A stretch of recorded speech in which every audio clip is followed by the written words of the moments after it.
ఏమండి, షాప్కి వెళ్ళి కిరాణా సరుకులు తీసుకురండి. అలాగే వెళ్తున్నా.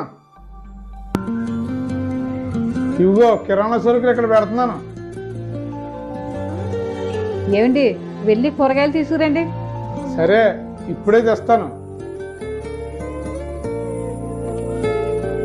ఇవిగో సునందా కూరగాయలు.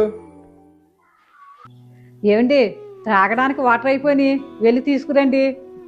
ఏంటే వరుస పెట్టి పనులన్నీ ఒకటి తర్వాత ఒకటి చెప్తున్నావు? ఇట్లా ఇద్దరు కొడుకులు ఉన్నారు, వాళ్ళకి ఏ పని చెప్పడం లేదు. అన్ని పనులు నాతోనే చేయిస్తున్నావు. అసలు ఏంటి నీ ఉద్దేశం? నేను ఎలా కనపడుతున్నానేంటి నీకు? అయ్యో, అలా అంటారేంటండి? పిల్లలు వాళ్ళ బిజీల్లో వాళ్ళు ఉన్నారు. సాఫ్ట్వేర్ ఉద్యోగాలంటే మాటలు అనుకుంటున్నారా? ఎంతో పని ఒత్తిడి ఉంటుందంట. ఇప్పుడు వాళ్ళ ధ్యాస అంతా భవిష్యత్తుని ఎలా తీర్చిదిద్దుకోవాలనే ధ్యాసలో ఉంటారు. మనం చేయగలిగే పనులన్నీ వాళ్ళకి చెప్పి వాళ్ళని ఇబ్బంది పెట్ట